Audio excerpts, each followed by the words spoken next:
So let me just say a few things about what I think are kind of key things for you to be thinking about as you, many of you at least, think about graduation and what's next. And kind of some tips that I've learned in the, I guess, 5.5 years now since I graduated from college. The first is I think it's really valuable, especially if you're interested in social change work and making a difference, to try to find a mentor. And I think that it's very difficult sometimes to feel comfortable approaching people and just asking them for time to kind of throw your ideas out to them and tell them what you're interested in and get their feedback. But one of the things that I found most kind of helpful throughout my kind of post-college years has been to really be asking everyone I can find questions about the different ideas I have, and those have led me in a lot of kind of unexpected places that I think have been really valuable.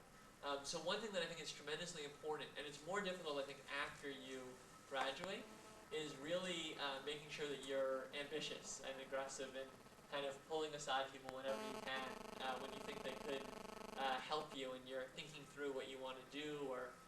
how you want to create change, and really telling them about your plan. The second thing I would say is that it's really important to be passionate. And, you know, I think that our generation sometimes has a too cool to care aspect where there's a sense that, you know, there are a lot of issues out there, but, you know, ultimately it's not possible to solve these issues. And those tend to be the thoughts of people that don't solve problems. And I know that from the work that I've seen and the people, you know, from my college years that have really done amazing work, exactly what they wanted to do, almost all of them were failing and were very passionate anyway for a while after they graduated. I think that that kind of ethos is incredibly valuable for really making stuff happen and getting that achievement that you want to realize. And then the final thing I would say is that it's really important to always be ready to break the frame. And I think one of the most difficult things about going out beyond college is that, you know, there are certain templates about how you're supposed to think about issues or how you're supposed to talk that really try to keep, I think, a very standard logic. And I think that one of the things that's been exciting for the work that I've done is that from 2002, we as an organization and with a lot of the young people that we engaged were very adamant that we wanted to focus on security and thinking about America's role in the world in more ways than just thinking about terrorism. And we really wanted to think about what our moral compass was and what our obligations to the environment and to poverty. And what I think was difficult at the time that we got started was that there really were not very many people that saw the opportunities or the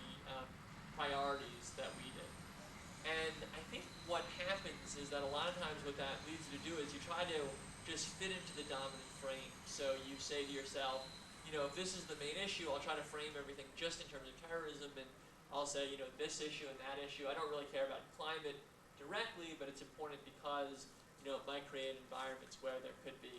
terrorists. And I feel like, you know, what you do is you kind of embed everything that you think into a dominant frame.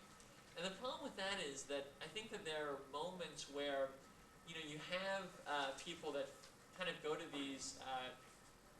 crisis points, I would say, and they're looking for a kind of new frame. And I think if you're someone that's, you know, thinking in new frames and willing to kind of tell people what you think at all times, over time you really create an opportunity for people to see the world anew. And so I think that it's really important, even after you kind of get out of an academic setting, to say what you think and always be ready to kind of put out your vision for the world, because if you don't, I think it's very easy to get stuck in frames that don't work. And it's only when people are willing to express kind of alternative views that we can get much quicker to answers that can solve problems. So I know that's been kind of all over the spectrum. But I think the basic idea is that we are living in a very interconnected world. And everything that we do in terms of our jobs and businesses, and everything that we do in terms of our morals, is embedded in this global marketplace. And so, in order to succeed, you have to think globally, and you also have to really be ready to find uncommon allies and places to show your passion. And I think if you do that, you'll end up really being a part of what is a very exciting youth social change movement that you all have seen in a lot of places, and that I think is growing quickly since we started our work about 5